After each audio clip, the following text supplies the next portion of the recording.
Chapter 2 On Monarchy, Democracy, and the Idea of Natural Order. Theory: The comparative economics of private and public government ownership. A government is a territorial monopolist of compulsion, an agency which may engage in continual, institutionalized property rights violations and the exploitation in the form of expropriation, taxation, and regulation of private property owners. Assuming no more than self-interest on the part of government agents, all governments must be expected to make use of this monopoly and exhibit a tendency towards increased exploitation. However, not every form of government can be expected to be equally successful in this endeavor or to go about it in the same way. Rather, in the light of elementary economic theory, the conduct of government and the effects of government policy on civil society can be expected to be systematically different depending on whether the government apparatus is owned privately or publicly. The defining characteristic of private government ownership is that the expropriated resources and the monopoly privilege of future expropriation are individually owned. The appropriated resources are added to the ruler's private estate and treated as if they were a part of it, and the monopoly privilege of future expropriation is attached as a title to this estate and leads to an instant increase in its present value, capitalization of monopoly profit.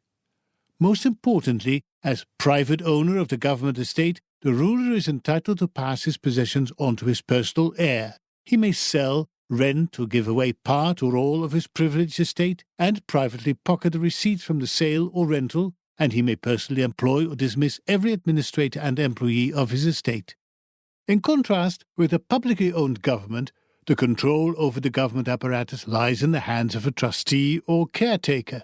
The caretaker may use the apparatus to his personal advantage, but he does not own it. He cannot sell government resources and privately pocket the receipts, nor can he pass government possessions on to his personal heir. He owns the current use of government resources, but not their capital value. Moreover, while entrance into the position of a private owner of government is restricted by the owner's personal discretion, entrance to the position of a caretaker ruler is open. Anyone, in principle, can become the government's caretaker. From these assumptions, two central, interrelated predictions can be deduced. 1. A private government owner will tend to have a systematically longer planning horizon, that is, his degree of time preference will be lower, and accordingly, his degree of economic exploitation will tend to be less than that of a government caretaker. And 2. Subject to a higher degree of exploitation, the non-governmental public will also be comparatively more present-oriented under a system of publicly owned government than under a regime of private government ownership. 1. A private government owner will predictably try to maximize his total wealth, that is, the present value of his estate and his current income. He will not want to increase his current income at the expense of a more than proportional drop in the present value of his assets. And because acts of current income acquisition invariably have repercussions on present asset values, reflecting the value of all future expected asset earnings discounted by the rate of time preference, private ownership in and of itself leads to economic calculation and thus promotes far-sightedness. In the case of the private ownership of government, this implies a distinct moderation with respect to the ruler's incentive to exploit his monopoly privilege of expropriation, for acts of expropriation are by their nature parasitic upon prior acts of production on the part of the non-governmental public. Where nothing has first been produced, nothing can be expropriated, and where everything is expropriated, all future production will come to a shrieking halt. Accordingly, a private government owner will want to avoid exploiting his subjects so heavily, for instance, as to reduce his future earnings potential to such an extent that the present value of his estate actually falls. Instead, in order to preserve or possibly even enhance the value of his personal property, he will systematically restrain himself in his exploitation policies. For the lower the degree of exploitation, the more productive the subject population will be, and the more productive the population, the higher will be the value of the ruler's parasitic monopoly of expropriation. He will use his monopolistic privilege, of course. He will not exploit. But as the government's private owner, it is in his interest to draw parasitically on a growing, increasingly productive and prosperous non-government economy, as this would effortlessly also increase his own wealth and prosperity, and the degree of exploitation thus would tend to be low. Moreover, private ownership of government implies moderation and far-sightedness for yet another reason. All private property is by definition exclusive property. He who owns property is entitled to exclude everyone else from its use and enjoyment, and he is at liberty to choose with whom, if anyone, he is willing to share in its usage. Typically, he will include his family and exclude all others except as invited guests or as paid employees or contractors. Only the ruling family, and to a minor extent its friends, employees and business partners, share in the enjoyment of the expropriated resources and can thus lead a parasitic life.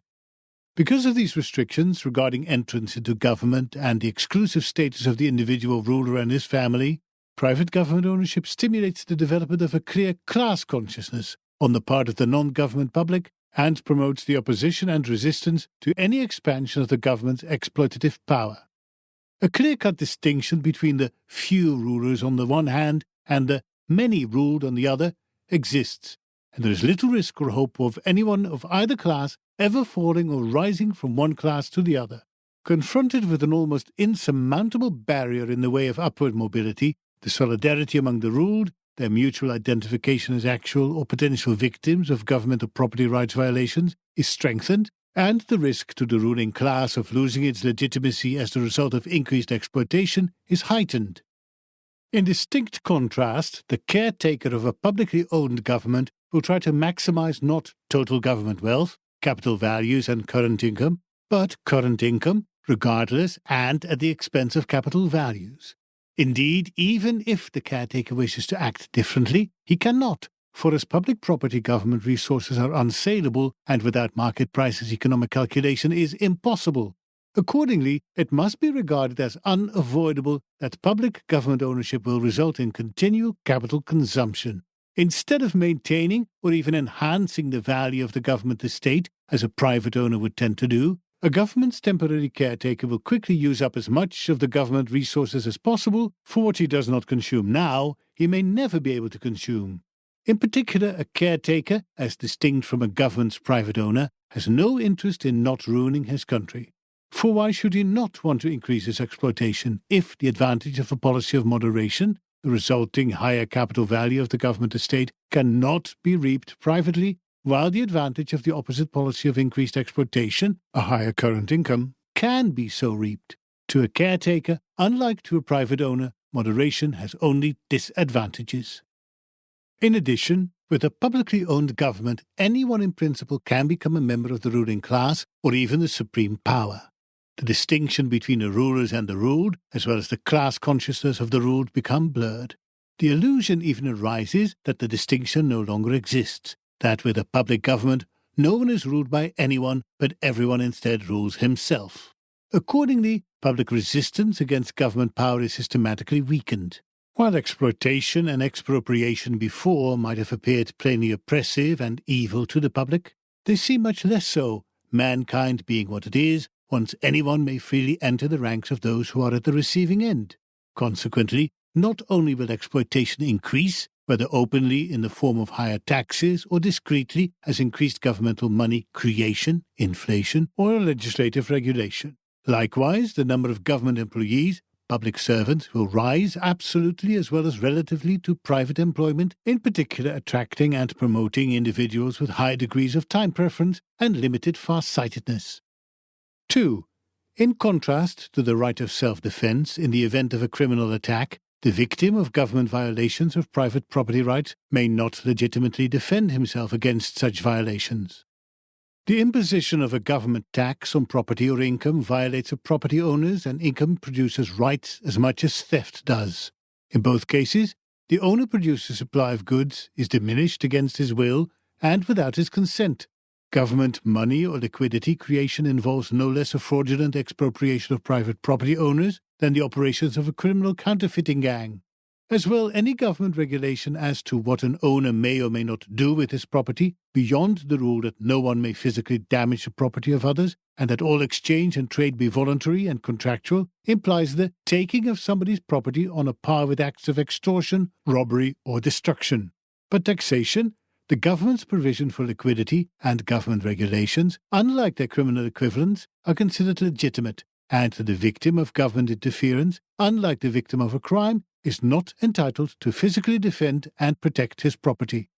Owing to their legitimacy, then, government violations of property rights affect individual time preferences in a systematically different and much more profound way than does crime. Like crime, all government interference with private property rights reduces someone's supply of present goods and thus raises his effective time preference rate. However, government offences, unlike crime, simultaneously raise the time preference degree of actual and potential victims because they also imply a reduction in the supply of future goods, a reduced rate of return on investment. Crime, because it's illegitimate, occurs only intermittently. The robber disappears from the scene with his loot and leaves his victim alone. Thus, crime can be dealt with by increasing one's demand for protective goods and services relative to that for non-protection goods, so as to restore or even increase one's future rate of investment return and make it less likely that the same or a different robber will succeed a second time. In contrast, because they are legitimate, governmental property rights violations are continual. The offender does not disappear into hiding but stays around, and the victim does not arm himself but must, at least he is generally expected to, remain defenseless. The actual and potential victims of government property rights violations, as demonstrated by the continued defenselessness vis-à-vis their offenders, respond by associating a permanently higher risk with all future production and systematically adjusting their expectations concerning the rate of return on all future investment downward. By simultaneously reducing the supply of present and expected future goods, governmental property rights violations not only raise time preference rates with given schedules, but also time preference schedules. Because owner-producers are and see themselves as defenseless against future victimization by government agents, their expected rate of return on productive future-oriented actions is reduced all around, and accordingly, all actual and potential victims become more present-oriented. Moreover, because the degree of exploitation is comparatively higher under a publicly owned government, this tendency toward present orientation will be significantly more pronounced if the government is publicly owned than if it's owned privately. Application: the transition from monarchy to democracy, 1789 to 1918. Hereditary monarchies represent the historical example of privately owned governments and democratic republics that have publicly owned governments. Throughout most of its history, mankind, insofar as it was subject to any government control at all, was under monarchical rule. There were exceptions: Athenian democracy, Rome during its Republican era until 31 BC, the republics of Venice, Florence, and Genoa during the Renaissance period, the Swiss cantons since 1291, the United Provinces from 1648 until 1673, and England under Cromwell from 1649 until 1660. Yet these were rare occurrences in a world dominated by monarchies. With the exception of Switzerland, they were short-lived phenomena. Constrained by monarchical surroundings, all older republics satisfied the open-entry condition of public property only imperfectly. For while a republican form of government implies by definition that the government is not privately but publicly owned, and a republic can thus be expected to possess an inherent tendency toward the adoption of universal suffrage, in all of the early republics, entry into government was limited to relatively small groups of nobles. With the end of World War I, mankind truly left the monarchical age. In the course of 1.5 centuries since the French Revolution, Europe, and in its wake the entire world, have undergone a fundamental transformation. Everywhere, monarchical rule and sovereign kings were replaced by democratic republican rule and sovereign peoples. The first assault of republicanism and the idea of popular sovereignty on the dominating monarchical principle was repelled with the military defeat of Napoleon and the restoration of Bourbon rule in France, and as a result of the Revolutionary Terror and the Napoleonic Wars, republicanism was widely discredited for much of the 19th century. However, the democratic-republican spirit of the French Revolution left a permanent imprint. From the restoration of the monarchical order in 1815 until the outbreak of World War I in 1914, all across Europe, popular political participation and representation was systematically expanded. The franchise was successively widened, and the powers of popularly elected parliaments increased everywhere. From 1815 to 1830, the right to vote in France was still severely restricted under the restored Bourbons. Out of a population of some 30 million, the electorate included only France's very largest property owners, about 100,000 people, less than 0.5% of the population above the age of 20.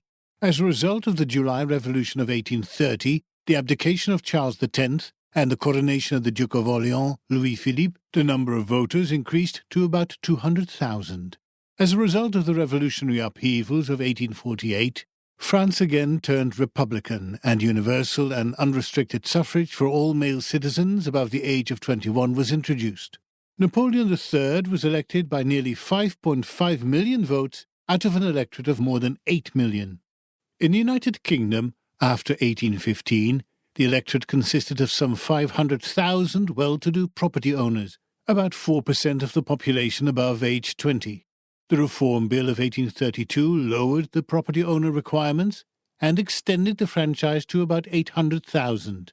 The next extension, from about 1 million to 2 million, came with the Second Reform Bill of 1867. In 1884, property restrictions were relaxed even further, and the electorate increased to about 6 million, almost a third of the population above age 20 and more than 3/4 of all male adults. In Prussia, as the most important of the 39 independent German states recognized after the Vienna Congress, democratization set in with the Revolution of 1848 and the Constitution of 1850. The lower chamber of the Prussian parliament was hence elected by universal male suffrage. However, until 1918, the electorate remained stratified into 3 estates with different voting powers. For example, the wealthiest people, those who contributed a third of all taxes, elected a third of the members of the lower house. In 1867, the North German Confederation, including Prussia and 21 other German states, was founded. Its constitution provided for universal unrestricted suffrage for all males above the age of 25. In 1871, after the victory over Napoleon III, the constitution of the North German Confederation was essentially adopted by the newly founded German Empire. Out of a total population of around 35 million, nearly 8 million people, or about a third of the population over 20, elected the first German Reichstag. After Italy's political unification, under the leadership of the Kingdom of Sardinia and Piedmont in 1861, the vote was only given to about 500,000 people out of a population of some 25 million, about 3.5% of the population above age 20. In 1882, the property requirements were relaxed, and the minimum voting age was lowered from 25 to 21 years. As a result, the Italian electorate increased to more than 2 million. In 1913, almost universal and unrestricted suffrage for all males above 30 and minimally restricted suffrage for males above 21 was introduced, raising the number of Italian voters to more than 8 million, more than 40% of the population above 20.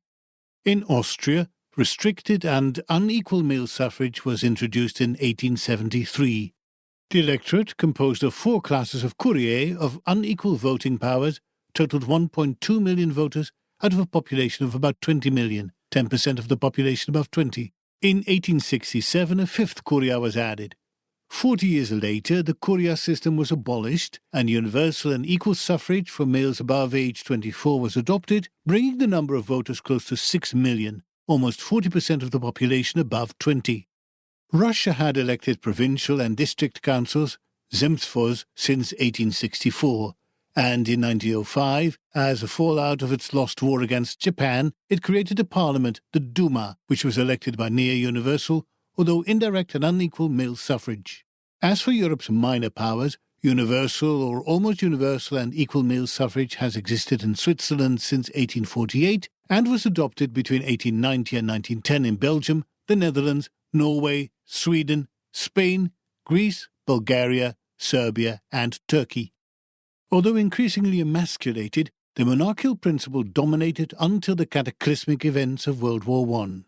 Before 1914, only 2 republics existed in Europe, France and Switzerland, and of all major European monarchies, only the United Kingdom could be classified as a parliamentary system, that is, one in which supreme power was vested in an elected parliament. Only 4 years later, after the United States, where the democratic principle implied in the idea of a republic had only recently been carried to victory as a result of the destruction of the secessionist confederacy by the centralist Union government, had entered the European War and decisively determined its outcome, monarchies had all but disappeared, and Europe turned to democratic republicanism. In Europe, the defeated Romanovs, Hohenzollerns, and Habsburgs had to abdicate or resign, and Russia, Germany, and Austria became democratic republics with universal male and female suffrage and parliamentary governments. Likewise, all of the newly created successor states, Poland, Finland, Estonia, Latvia, Lithuania, Hungary, and Czechoslovakia, with the sole exception of Yugoslavia, adopted democratic republican constitutions. In Turkey and Greece, the monarchies were overthrown, even where monarchies remained nominally in existence, as in Great Britain, Italy, Spain, Belgium, the Netherlands, and the Scandinavian countries. Monarchs no longer exercised any governing power. Universal adult suffrage was introduced, and all government power was invested in parliaments and public officials. Interestingly, the Swiss Republic, which had been the first country to establish universal male suffrage in 1848, was the last to expand suffrage also to women in 1971. Similarly, the French Republic, where universal male suffrage had existed since 1848, extended the franchise to women only in 1945. A new world order, the democratic republican age under the aegis of a dominating U.S. government, had begun. Evidence and illustrations. Exploitation and present-orientedness under monarchy and democratic republicanism. From the viewpoint of economic theory, the end of World War I can be identified as the point in time at which private government ownership was completely replaced by public government ownership, and whence a systematic tendency toward increased exploitation, government growth, and rising degrees of social time preference, present-orientedness, can be expected to take off. Indeed, such has been the grand underlying theme of post-World War I Western history. With some forebodings in the last third of the 19th century in conjunction with an increased emasculation of the ancien regimes from 1918 onward, practically all indicators of governmental exploitation and of rising time preferences have exhibited a systematic upward tendency. Indicators of exploitation. There is no doubt that the amount of taxes imposed on civil society increased during the monarchical age. However, throughout the entire period, the share of government revenue remained remarkably stable and low. Economic historian Carlo M. Cipolla concludes, all in all, one must admit that the portion of income drawn by the public sector most certainly increased from the 11th century onward all over Europe, but it is difficult to imagine that, apart from particular times and places, the public power ever managed to draw more than 5 to 8% of national income. And he then goes on to note that this portion was not systematically exceeded until the second half of the 19th century. In feudal times, observes Bertrand de Jouvenel, state expenditures, as we now call them, were thought of as the king's own expenditures, which he incurred by virtue of his station. When he came into his station, he simultaneously came into an estate, in the modern sense of the word, that is, he found himself endowed with property rights ensuring an income adequate to the king's needs. It is somewhat as if a government of our own times were expected to cover its ordinary expenditures from the proceeds of state-owned industries. The king, de Jouvenel goes on to explain, could not exact contributions, he could only solicit subsidies. It was stressed that his loyal subjects granted him help of their own free will, and they often seized this occasion to stipulate conditions. For instance, they granted subsidies to John the Good of France, subject to the condition that he should henceforth refrain from minting money that was defective in weight. In order to replenish his treasury, the king might go on a begging tour from town to town, expounding his requirements and obtaining local grants, as was done on the eve of the 100 Years' War, or he might assemble from all parts of the country those whose financial support he craved. It is a serious mistake to confuse such an assembly with a modern sitting parliament, though the latter phenomenon has arisen from the former. The parliament is sovereign and may exact contributions. The older assemblies should rather be thought of as a gathering of modern company directors agreeing to turn over to the exchequer a part of their profits, with some trade union leaders present agreeing to part with some of their union's dues for public purposes. Each group was called on for a grant, and each was thus well placed to make conditions. A modern parliament could not be treated like that, but would impose its will by a majority vote." End quote. In the course of the political centralization during the 16th and 17th centuries, additional sources of government revenue had been opened up: customs, excise duties, and land taxes. However, up until the mid-19th century, of all Western European countries, only the United Kingdom, for instance, had an income tax from 1843 on. France first introduced some form of income tax in 1873, Italy in 1877, Norway in 1892, the Netherlands in 1894, Austria in 1898, Sweden in 1903, the US in 1913, Switzerland in 1916, Denmark and Finland in 1917, Ireland and Belgium in 1922, and Germany in 1924. Yet even at the time of the outbreak of World War I, total government expenditure as a percentage of gross domestic product, GDP, typically had not risen above 10%, and only rarely, as in the case of Germany, exceeded 15%. In striking contrast with the onset of the democratic republican age, total government expenditures as a percentage of GDP typically increased to 20 to 30% in the course of the 1920s and 1930s, and by the mid-1970s had generally reached 50%. Predictably, government expenditures typically rose during war times. However, the pattern described above applies to war times as well. In Great Britain, for instance, during the height of the Napoleonic Wars, government expenditures as a percentage of GDP climbed to almost 25%. In contrast, during World War I it reached almost 50%, and during World War II it rose to well above 60%. There is also no doubt that total government employment increased during the monarchical age, but until the very end of the 19th century, government employment rarely exceeded 3% of the total labour force. Royal ministers and parliamentarians typically did not receive publicly funded salaries, but were expected to support themselves out of their private incomes. In contrast, with the advances of the process of democratization, they became salaried officials, and since then, government employment has continually increased. In Austria, for instance, government employment as a percentage of the labour force increased from less than 3% in 1900 to more than 8% in the 1920s and almost 15% by the mid-1970s. In France, it rose from 3% in 1900 to 4% in 1920 and about 15% in the mid-1970s. In Germany, it grew from 5% in 1900 to close to 10% by the mid-1920s to close to 15% in the mid-1970s. In the United Kingdom, it increased from less than 3% in 1900 to more than 6% in the 1920s and again close to 15% by the mid-1970s. The trend in Italy and almost everywhere else was similar, and by the mid-1970s, only in small Switzerland was government employment still somewhat less than 10% of the labour force. In fact, the current share of government employment of about 15% of the labour force must be considered systematically underestimated, for apart from excluding all military personnel, it also excludes the personnel in hospitals, welfare institutions, social insurance agencies, and nationalised industries. A similar pattern emerges from an inspection of inflation and data on the money supply. The monarchical world was generally characterized by the existence of a commodity money, typically silver or gold, and at long last, after the establishment of a single integrated world market in the course of the 17th and 18th centuries by an international gold standard. A commodity money standard makes it difficult, if not impossible, for a government to inflate the money supply.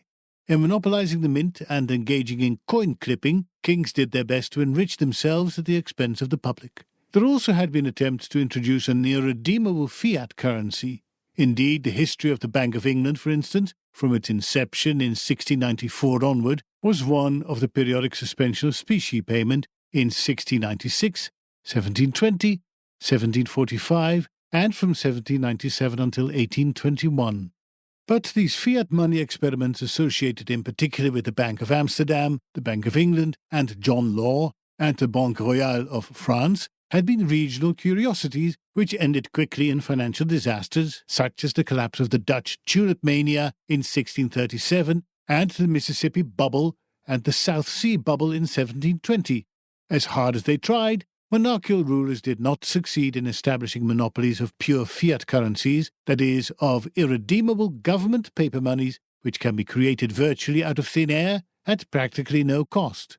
No particular individual, not even a king, could be trusted with an extraordinary monopoly such as this.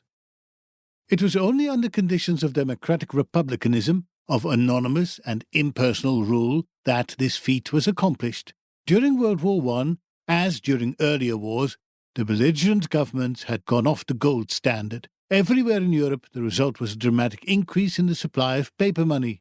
In defeated Germany, Austria and Soviet Russia in particular, hyperinflationary conditions ensued in the immediate aftermath of the war. Unlike earlier wars, however, World War I did not conclude with a return to the gold standard. Instead, from the mid-1920s until 1971, and interrupted by a series of international monetary crises, a pseudo-gold standard, the gold exchange standard, was implemented. Essentially, only the United States would redeem dollars in gold, and from 1933 on, after going off the gold standard domestically, only to foreign central banks. Britain would redeem pounds in dollars, or rarely in gold bullion rather than gold coin, and the rest of Europe would redeem their currencies in pounds. Consequently, and as a reflection of the international power hierarchy which had come into existence by the end of World War I, the United States government now inflated paper dollars on top of gold, Britain inflated pounds on top of inflating dollars, and the other European countries inflated their paper currencies on top of inflating dollars or pounds, and after 1945 only dollars. Finally, in 1971, with even larger dollar reserves accumulated in European central banks and the imminent danger of a European run on the US gold reserves, even the last remnant of the international gold standard was abolished. Since then, and for the first time in history, the entire world has adopted a pure fiat money system of freely fluctuating government paper currencies. As a result, from the beginning of the democratic republican age, initially under a pseudo-gold standard and at an accelerated pace since 1971 under a government paper money standard, a seemingly permanent secular tendency toward inflation and currency depreciation has existed. During the monarchical age, with commodity money largely outside of government control, the level of prices had generally fallen, and the purchasing power of money increased, except during times of war or new gold discoveries.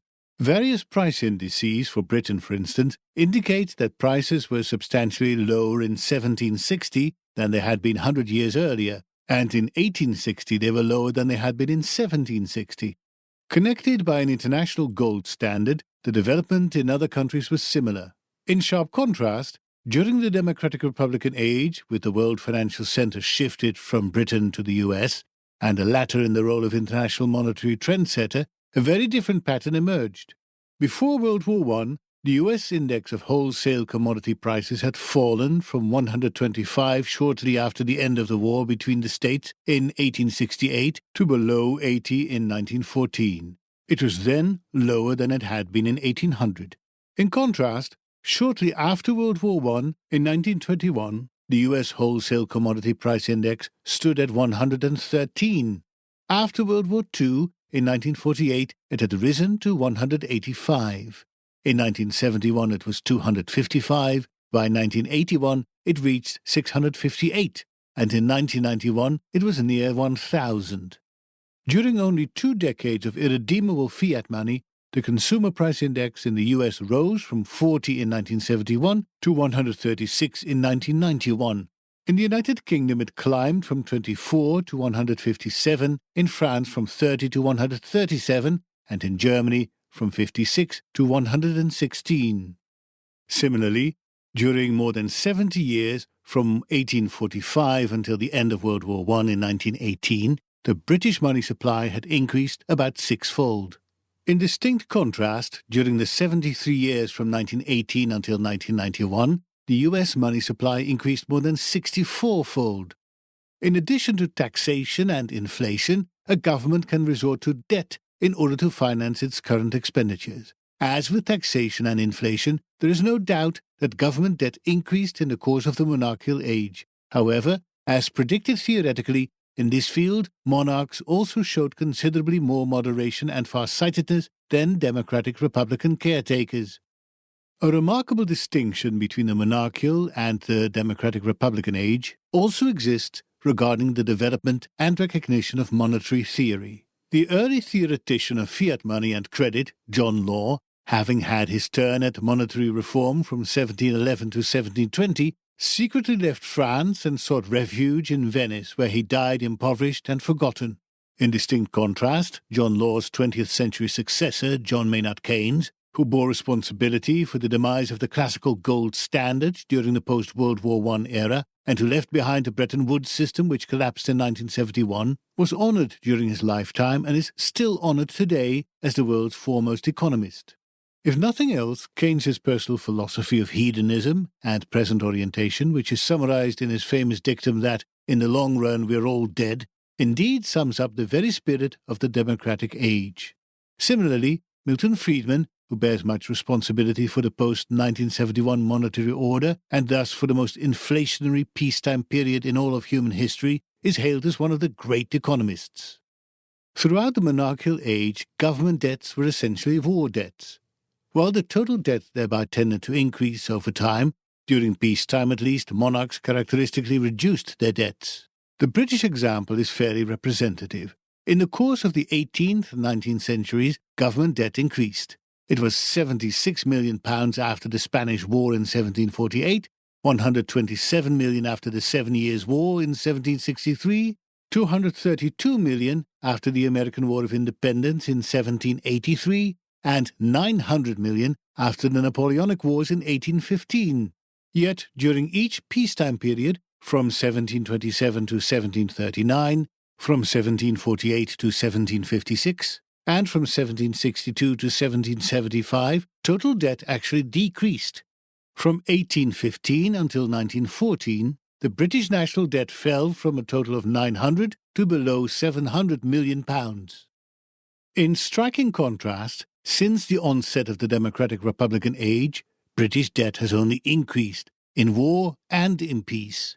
In 1920 it was £7.9 billion. In 1938, £8.3 billion.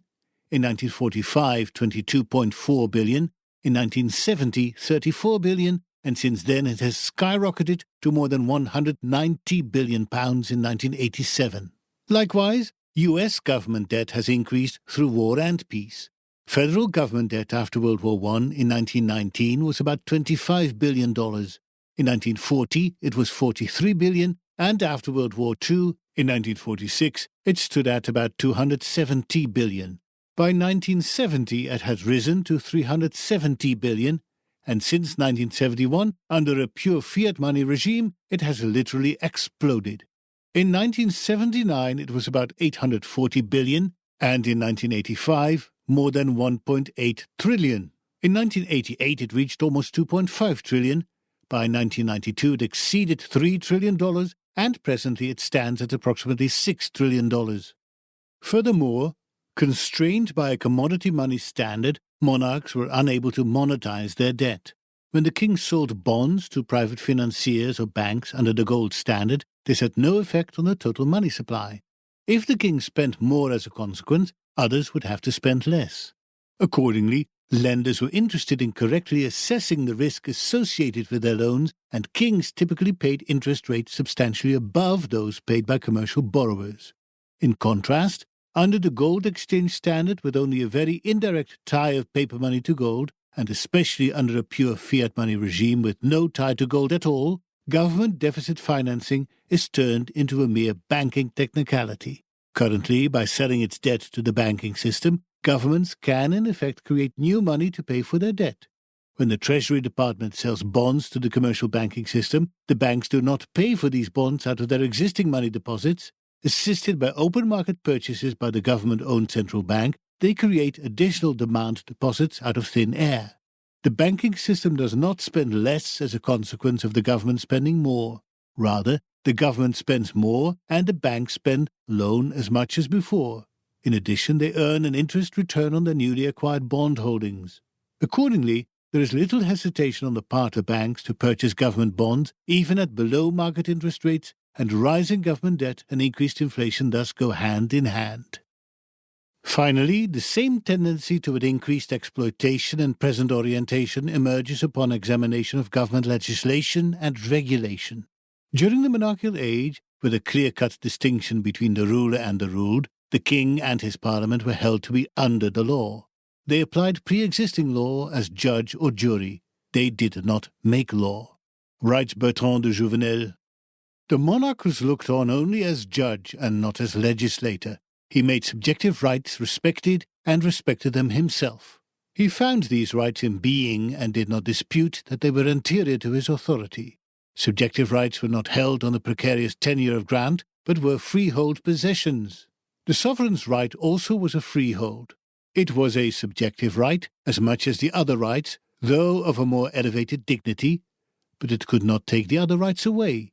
Indeed, there was a deep-seated feeling that all positive rights stood or fell together. If the king disregarded a private citizen's title to his land, so might the king's title to his throne be disregarded. The profound, if obscure, concept of legitimacy established the solidarity of all rights. No change in these rights could be effected without the consent of their holders. End quote. To be sure, the monopolization of law administration led to higher prices and or lower product quality than those that would have prevailed under competitive conditions, and in the course of time, kings employed their monopoly increasingly to their own advantage. For instance, in the course of time, kings had increasingly employed their monopoly of law and order for the perversion of the idea of punishment. The primary objective of punishment originally had been the restitution and compensation of the victim of a rights violation by the offender. Under monarchical rule, the objective of punishment had increasingly shifted to compensating the king instead. However, while this practice implied an expansion of government power, it did not involve any redistribution of wealth and income within civil society, nor did it imply that the king himself was exempt from the standard provisions of private law. Private law was still supreme, and indeed, as late as the beginning of the 20th century, A.V. Dicey could still maintain that as for Great Britain, for instance, legislative law, public law, as distinct from pre-existing law, private law, did not exist. The law governing the relationships between private citizens was still considered fixed and immutable, and government agents in their relationship with private citizens were regarded as bound by the same laws as any private citizen. In striking contrast, under democracy, with the exercise of power shrouded in anonymity, presidents and parliaments quickly came to rise above the law. They became not only judge but legislator, the creator of new law. Today, notes Jouvenel, we are used to having our rights modified by the sovereign decisions of legislators. A landlord no longer feels surprised at being compelled to keep a tenant. An employer is no less used to having to raise the wages of his employees in virtue of the decrees of power. Nowadays it is understood that our subjective rights are precarious and at the good pleasure of authority. The king may have ruled at times with a degree of irresponsibility that few modern governmental officials can enjoy, but it is doubtful whether, in terms of effective powers and services, any king of even the 17th century absolute monarchies wielded the kind of authority that now inheres in the office of many a high-ranking official in the democracies. End quote. In a development similar to the democratization of money, the substitution of government paper money for private commodity money, and the resulting inflation and increased financial uncertainty, the democratization of law and law administration has led to a steadily growing flood of legislation.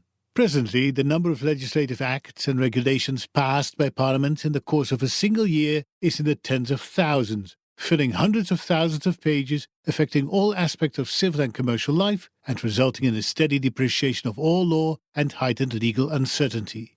As a typical example, the 1994 edition of the Code of Federal Regulations, CFR, the annual compendium of all U.S. federal government regulations currently in effect, consists of a total of 201 books, occupying about 26 feet of library shelf space. The code's index alone is 754 pages. The code contains regulations concerning the production and distribution of almost everything imaginable, from celery, mushrooms, watermelons, watch bands, the labeling of incandescent light bulbs, hosiery, parachute jumping, iron and steel manufacturing, sexual offenses on college campuses, to the cooking of onion rings made out of diced onions, revealing the almost totalitarian power of a democratic government. Indicators of present-orientedness.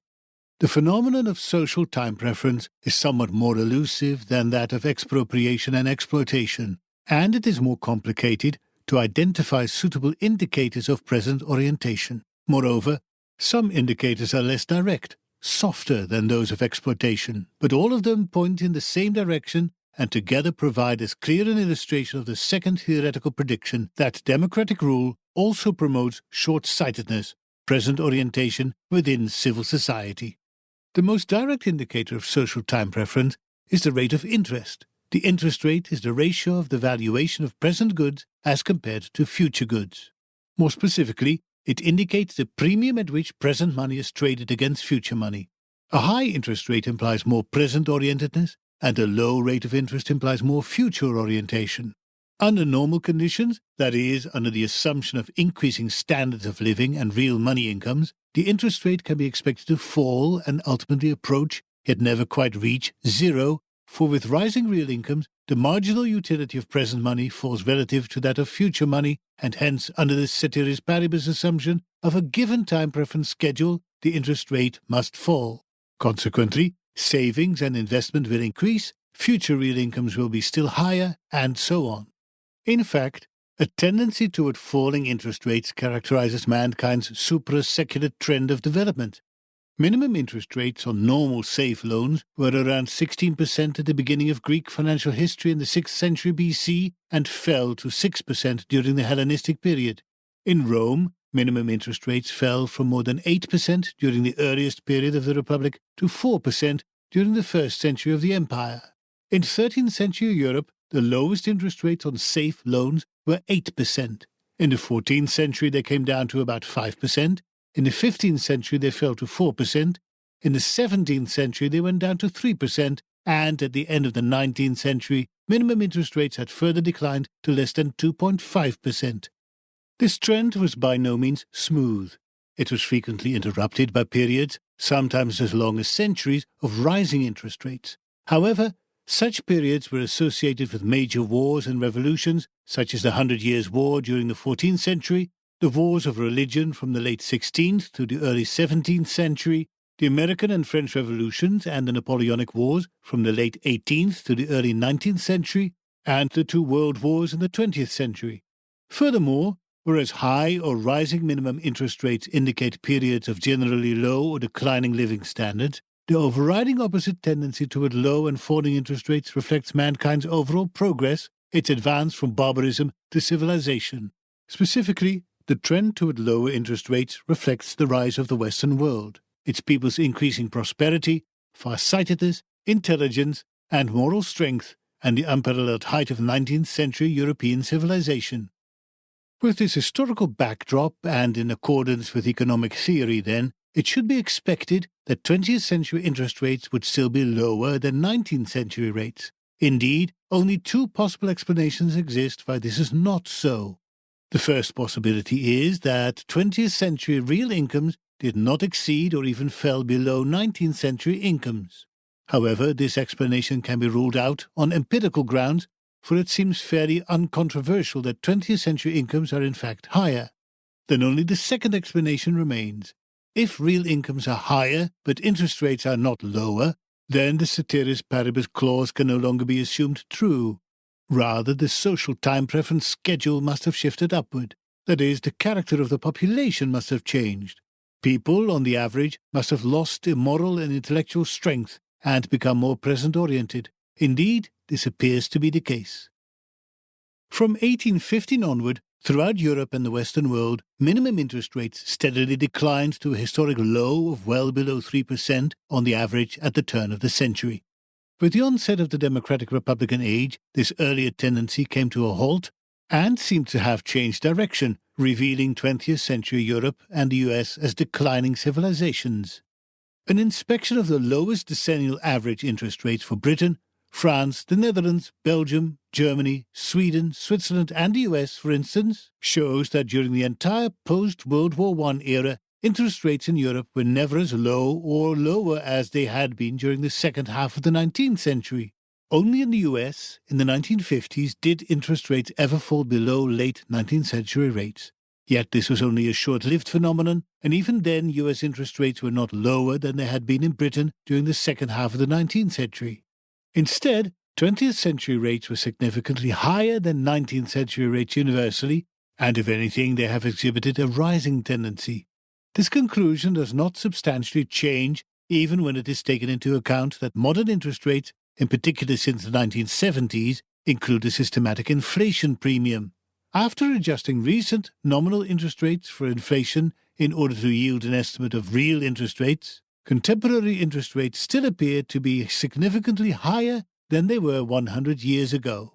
On the average, minimum long-term interest rates in Europe and the US nowadays seem to be well above 4% and possibly as high as 5%, that is above the interest rates of 17th century Europe and as high or higher than 15th century rates. Likewise, current US savings rates of around 5% of disposable income are no higher than they were more than 300 years ago in a much poorer 17th century England. Parallel to this development, and reflecting a more specific aspect of the same underlying phenomenon of high or rising social time preferences, indicators of family disintegration, dysfunctional families, have exhibited a systematic increase. Until the end of the 19th century, the bulk of government spending, typically more than 50%, went to financing the military. Assuming government expenditures to be then about 5% of the national product, this amounted to military expenditures of 2.5% of the national product. The remainder went to government administration. Welfare spending or public charity played almost no role. Insurance was considered to be in the province of individual responsibility and poverty relief seen as the task of voluntary charity. In contrast, as a reflection of the egalitarianism inherent in democracy, from the beginning of the democratization in the late 19th century onward came the collectivization of individual responsibility. Military expenditures have typically risen to 5 to 10% of the national product in the course of the 20th century. But with public expenditures currently making up 50% of the national product, military expenditures now only represent 10 to 20% of total government spending. The bulk of public spending, typically more than 50% of total expenditures, or 25% of the national product, is now eaten up by public welfare spending, by compulsory government insurance against illness, occupational injuries, old age, unemployment, and an ever-expanding list of other disabilities. Consequently, by increasingly relieving individuals of the responsibility of having to provide for their own health, safety, and old age, the range and temporal horizon of private provisionary action have been systematically reduced. In particular, the value of marriage, family, and children have fallen, since one can fall back on public assistance. Thus, since the onset of the democratic republican age, the number of children has declined, and the size of the endogenous population has stagnated or even fallen. For centuries, until the end of the 19th century, the birth rate was almost constant, somewhere between 30 to 40 per 1,000 population, usually somewhat higher in predominantly Catholic and lower in Protestant countries. In sharp contrast, during the 20th century, birth rates all over Europe and the US have experienced a dramatic decline, down to about 15 to 20 per 1,000. At the same time, the rates of divorce, illegitimacy, single parenting, singledom, and abortion have steadily increased, while personal savings rates have begun to stagnate or even fall, rather than rise proportionally or even over-proportionally with rising incomes. Moreover, as a consequence of the depreciation of law resulting from legislation and the collectivization of responsibility affected in particular by Social Security legislation, the rate of crimes of a serious nature, such as murder, assault, robbery, and theft, has also shown a systematic upward tendency.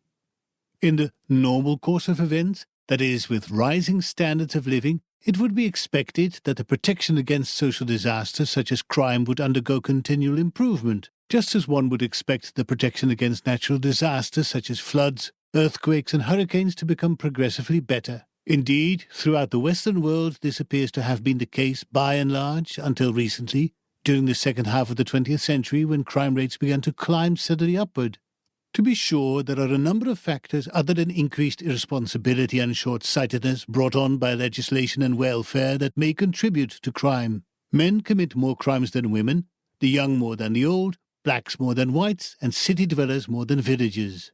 Accordingly, Changes in the composition of the sexes, age groups, races, and the degree of urbanization could be expected to have a systematic effect on crime. However, all of these factors are relatively stable and thus cannot account for any systematic change in the long-term downward trend of crime rates. As for European countries, their populations were and are comparatively homogeneous, and in the US the proportion of blacks has remained stable. The sex composition is largely a biological constant, and as a result of wars, only the proportion of males has periodically fallen, thus actually reinforcing the normal trend toward falling crime rates. Similarly, the composition of age groups has changed only slowly, and due to declining birth rates and higher life expectancies, the average age of the population has actually increased, thus helping to depress crime rates still further. Finally, the degree of urbanization began to increase dramatically from about 1800 onward. A period of rising crime rates during the early 19th century can be attributed to this initial spurt of urbanization. Yet after a period of adjustment to the new phenomenon of urbanization, from the mid-19th century onward, the countervailing tendency toward falling crime rates took hold again, despite the fact that the process of rapid urbanization continued for about another 100 years. And when crime rates began to move systematically upward from the mid-20th century onward, the process of increasing urbanization had actually come to a halt. It thus appears that the phenomenon of rising crime rates cannot be explained other than with reference to the process of democratization. By a rising degree of social time preference, an increasing loss of individual responsibility, intellectually and morally, and a diminished respect for all law, moral relativism, stimulated by an unabated flood of legislation. Essentially, the same conclusion is also reached by Wilson and Herrnstein in Crime and Human Nature. They write, as a society becomes more egalitarian in its outlook, it becomes skeptical of claims that the inputs of some persons are intrinsically superior to those of others, and thus its members become more disposed to describe others' output as unjustly earned. There can be little doubt, we think, that the trend of thought in modern nations has been toward more egalitarian views, buttressed in some instances by the rising belief among disadvantaged racial, ethnic, and religious minorities that the deference they once paid need be paid no longer. On the contrary, now the majority group owes them something as reparations for past injustices. Of course, persons can acquire more egalitarian or even more reparations-seeking views without becoming more criminal. But at the margin, some individuals, perhaps those impulsive ones who value the product of an affluent society, find that value suddenly enhanced when they allow themselves to be persuaded that the current owner of a car has no greater, that is, no more just claim to it than they do. Data on changes in internalized inhibitions against crime are virtually non-existent. However, one tantalizing but isolated fact may suggest that internalized inhibitions have in fact changed, at least in some societies. Wolpin finds that in England the ratio of murderers who commit suicide before being arrested to all convicted murderers fell more or less steadily from about 3 out of 4 in 1929 to about 1 in 4 in 1967. End quote. Of course, high time preference is by no means equivalent with crime. A high time preference can also find expression in such perfectly lawful activities as recklessness, unreliability, poor manners, laziness, stupidity, or hedonism. Nonetheless, a systematic relationship between high time preference and crime exists, for in order to earn a market income, a certain minimum of planning, patience, and sacrifice is required. One must first work for a while before one gets paid. In contrast, most serious criminal activities such as murder, assault, rape, robbery, theft, and burglary require no such discipline. The reward for the aggressor is immediate and tangible, whereas the sacrifice, possible punishment, lies in the future and is uncertain. Consequently, if the social degree of time preference were increased, it would be expected that the frequency in particular of these forms of aggressive behavior would rise, as they in fact did.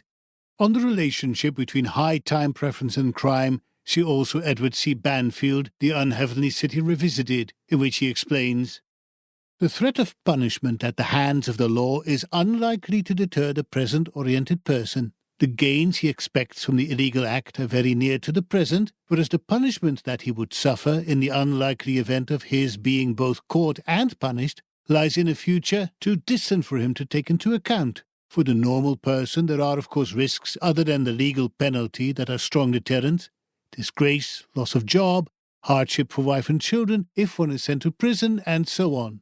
The present-oriented person does not run such risks. He need not fear losing his job since he works intermittently or not at all, and for his wife and children, he contributes little or nothing to their support, and they may well be better off without him." End quote.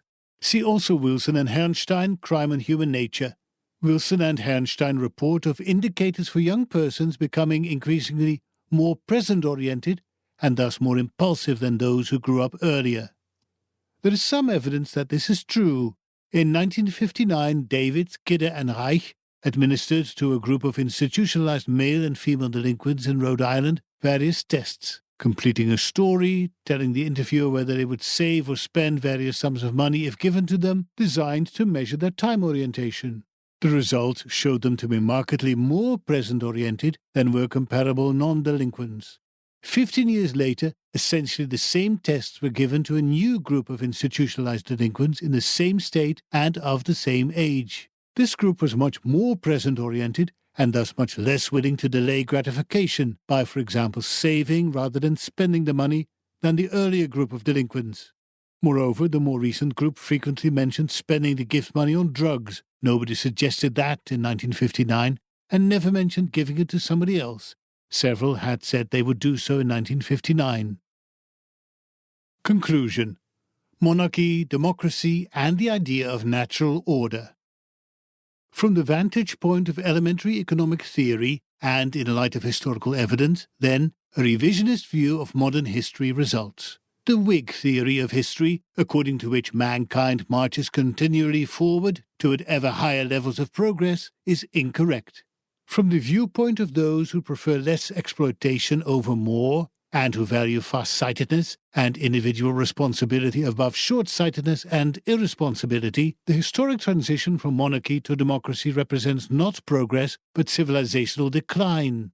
Nor does this verdict change if more or other indicators are included. Quite to the contrary. Without question, the most important indicator of exploitation and present-orientedness not discussed above is war. Yet, if this indicator were included, the relative performance of democratic Republican government appears to be even worse, not better. In addition to increased exploitation and social decay, the transition from monarchy to democracy has brought a change from limited warfare to total war, and the 20th century, the age of democracy, must be ranked also among the most murderous periods in all of history. Thus, inevitably, two final questions arise. The current state of affairs can hardly be the end of history. What can we expect? And what can we do? As for the first question, the answer is brief. At the end of the 20th century, democratic republicanism in the US and all across the Western world has apparently exhausted the reserve fund that was inherited from the past. For decades, until the 1990s boom, real incomes have stagnated or even fallen. The public debt and the cost of social security systems have brought on the prospect of an imminent economic meltdown. At the same time, societal breakdown and social conflict have risen to dangerous heights. If the tendency toward increased exploitation and present-orientedness continues on its current path, the Western democratic welfare state will collapse as the East European Socialist People's Republics did in the late 1980s. Hence, one is left with the second question: what can we do now in order to prevent the process of civilizational decline from running its full course to an economic and social catastrophe? Above all, the idea of democracy and majority rule must be delegitimized.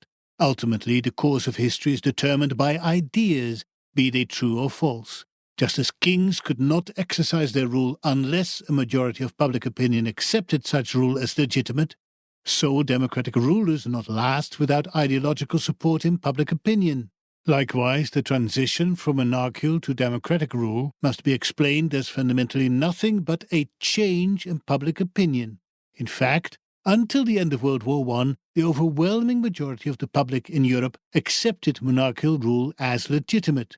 As late as 1871, for instance, with universal male suffrage, the National Assembly of the French Republic contained only about 200 Republicans out of more than 600 deputies, and the restoration of a monarchy was only prevented because the supporters of the Bourbons and the Orleans stalemated each other. Today, hardly anyone would do so. On the contrary, the idea of monarchical government is considered laughable. Consequently, a return to the Ancien Regime must be regarded as impossible. The legitimacy of monarchical rule appears to have been irretrievably lost, nor would such a return be a genuine solution. For monarchies, whatever their relative merit, do exploit and do contribute to present-orientedness as well. Rather, the idea of democratic republican rule must be rendered equally, if not more laughable, not in the least by identifying it as the source of the ongoing process of decivilization. But at the same time, and still more importantly, a positive alternative to monarchy and democracy, the idea of a natural order, must be delineated and understood. On the one hand, this involves the recognition that it is not exploitation, either monarchical or democratic, but private property, production, and voluntary exchange that are the ultimate sources of human civilization. On the other hand, it involves the recognition of a fundamental sociological insight, which incidentally also helps identify precisely where the historic opposition to monarchy went wrong, that the maintenance and preservation of a private property-based exchange economy requires as its sociological presupposition the existence of a voluntary acknowledged natural elite, a nobilitas naturalis.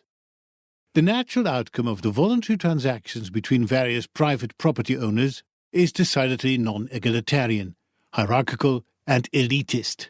As a result of widely diverse human talents, in every society of any degree of complexity, a few individuals quickly acquire the status of an elite. Owing to superior achievements of wealth, wisdom, bravery, or a combination thereof, some individuals come to possess natural authority, and their opinions and judgments enjoy widespread respect. Moreover, because of selective mating and marriage and the laws of civil and genetic inheritance, positions of natural authority are more likely than not passed on within a few noble families. It is to the heads of these families, with long-established records of superior achievement, far-sightedness, and exemplary personal conduct, that men turn with their conflicts and complaints against each other, and it is these very leaders of the natural elite who typically act as judges and peacemakers, often free of charge, out of a sense of obligation required and expected of a person of authority, or even out of a principled concern for civil justice, as privately produced public good. In fact, the endogenous origin of a monarchy, as opposed to its exogenous origin via conquest, can only be understood against the background of a prior order of natural elites. The small but decisive step in the transition to monarchical rule, the original sin, consisted precisely in the monopolization of the function of judge and peacemaker. The step was taken once a single member of the voluntary acknowledged natural elite, the king, insisted, against the opposition of other members of the social elite, that all conflicts within a specified territory be brought before him, and conflicting parties no longer choose any other judge or peacekeeper but him. From this moment on, law and law enforcement became more expensive. Instead of being offered free of charge or for a voluntary payment, they were financed with the help of a compulsory tax. At the same time, the quality of law deteriorated. Instead of upholding the pre-existing law and applying universal and immutable principles of justice, a monopolistic judge, who did not have to fear losing clients as a result of being less than impartial in his judgments, could successively alter the existing law to his own advantage. It was to a large extent the inflated price of justice and the perversions of ancient law by the kings which motivated the historical opposition to monarchy. However, confusion as to the causes of this phenomenon prevailed.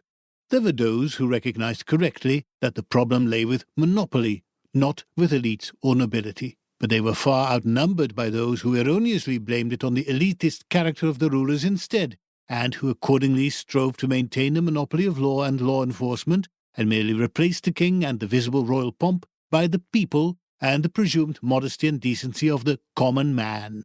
Hence the historic success of democracy. Ironically, the monarchy was then destroyed by the same social forces that kings had first stimulated when they began to exclude competing natural authorities from acting as judges. In order to overcome their resistance, kings typically aligned themselves with the people, the common man.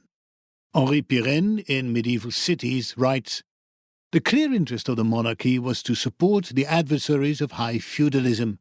Naturally, help was given whenever it was possible to do so, without becoming obligated to these city middle classes, who, in a rising against their lords, fought, to all intents and purposes, in the interest of royal prerogatives. To accept the king as arbiter of their quarrel was, for the parties in conflict, to recognize his sovereignty. The entry of the burghers upon the political scene had, as a consequence, the weakening of the contractual principle of the feudal state to the advantage of the principle of the authority of the monarchical state. It was impossible that royalty should not take count of this and seize every chance to show its goodwill to the communes which, without intending to do so, laboured so usefully in its behalf." End quote. Appealing to the always popular sentiment of envy, kings promised the people cheaper and better justice in exchange and at the expense of taxing, cutting down to size their own betters, that is, the king's competitors. When the king's promises turned out to be empty, as was to be predicted, the same egalitarian sentiments which they had previously courted now focused and turned against them. After all, the king himself was a member of the nobility, and as a result of the exclusion of all other judges, his position had become only more elevated and elitist, and his conduct only more arrogant. Accordingly, it appeared only logical then that kings, too, should be brought down, and that the egalitarian policies which monarchs had initiated be carried through to their ultimate conclusion, the monopolistic control of the judiciary by the common man. Predictably, as explained and illustrated in detail above, the democratization of law and law enforcement, the substitution of the people for the king, made matters only worse, however. The price of justice and peace has risen astronomically, and all the while the quality of law has steadily deteriorated to the point where the idea of law as a body of universal and immutable principles of justice has almost disappeared from public opinion and has been replaced by the idea of law as legislation, government-made law. At the same time, democracy has succeeded where monarchy only made a modest beginning, in the ultimate destruction of the natural elites. The fortunes of great families have dissipated, and their tradition of culture and economic independence, intellectual farsightedness, and moral and spiritual leadership has been forgotten. Rich men still exist today, but more frequently than not they owe their fortune now directly or indirectly to the state. Hence, they are often more dependent on the state's continued favours than people of far lesser wealth. They are typically no longer the heads of long-established leading families, but nouveaux riches. Their conduct is not marked by a special virtue, dignity, or taste, but is a reflection of the same proletarian mass culture of present-orientedness, opportunism, and hedonism that the rich now share with everyone else. Consequently, their opinions carry no more weight in public opinion than anyone else's. Hence, when democratic rule has finally exhausted its legitimacy, the problem faced will be significantly more difficult than when kings lost their legitimacy. Then it would have been sufficient to abolish the king's monopoly of law and law enforcement and replace it with a natural order of competing jurisdictions, because remnants of natural elite who could have taken on this task still existed. Now this will no longer suffice. If the monopoly of law and law enforcement of democratic governments is dissolved, there appears to be no other authority to whom one can turn for justice, and chaos would seem to be inevitable. Thus, in addition to advocating the abdication of democracy, it is now of central strategic importance that at the same time ideological support be given to all decentralizing or even secessionist social forces. In other words, the tendency toward political centralization that has characterized the Western world for many centuries, first under monarchical rule and then under democratic auspices, must be systematically reversed. Even if, as a result of a secessionist tendency, a new government, whether democratic or not, should spring up, territorially smaller governments and increased political competition will tend to encourage moderation as regards exploitation. In any case, only in small regions, communities or districts will it be possible again for a few individuals, based on the popular recognition of their economic independence, outstanding professional achievement, morally impeccable personal life, and superior judgment and taste, to rise to the rank of natural, voluntary acknowledged authorities and lend legitimacy to the idea of a natural order of competing judges and overlapping jurisdictions, an anarchic private law society as the answer to monarchy and democracy. In a sound society, writes Wilhelm Röpke, leadership, responsibility, and exemplary defense of the society's guiding norms and values must be the exalted duty and unchallengeable right of a minority that forms and is willingly and respectfully recognized as the apex of a social pyramid hierarchically structured by performance. Mass society must be counteracted by individual leadership, not on the part of original geniuses or eccentrics or will-o'-the-wisp intellectuals, but, on the contrary, on the part of people with courage to reject eccentric novelty for the sake of the old truths which Goethe admonishes us to hold on to, and for the sake of historically proved, indestructible, and simple human values. In other words, we need the leadership of ascetics of civilization, secularized saints, as it were, who in our age occupy a place which must not for long remain vacant at any time and in any society. That is what those have in mind who say that the revolt of the masses must be countered by another revolt, the revolt of the elite. What we need is true nobilitas naturalis. No era can do without it, least of all ours, when so much is shaking and crumbling away. We need a natural nobility whose authority is, fortunately, readily accepted by all men, an elite deriving its title solely from supreme performance and peerless moral example, and invested with the moral dignity of such a life. Only a few from every stratum of society can ascend into this thin layer of natural nobility. The way to it is an exemplary and slowly maturing life of dedicated endeavour on behalf of all, unimpeachable integrity, constant restraint of our common greed, proved soundness of judgment, a spotless private life, indomitable courage in standing up for truth and law, and generally the highest example. This is how the few, carried upward by the trust of the people, gradually attain to a position above the classes, interests, passions, wickedness, and foolishness of men, and finally become the nation's conscience. To belong to this group of moral aristocrats should be the highest and most desirable aim, next to which all the other triumphs of life are pale and insipid. No free society, least of all ours, which threatens to degenerate into mass society, can subsist without such a class of censors. The continued existence of our free world will ultimately depend on whether our age can produce a sufficient number of such aristocrats of public spirit." End quote.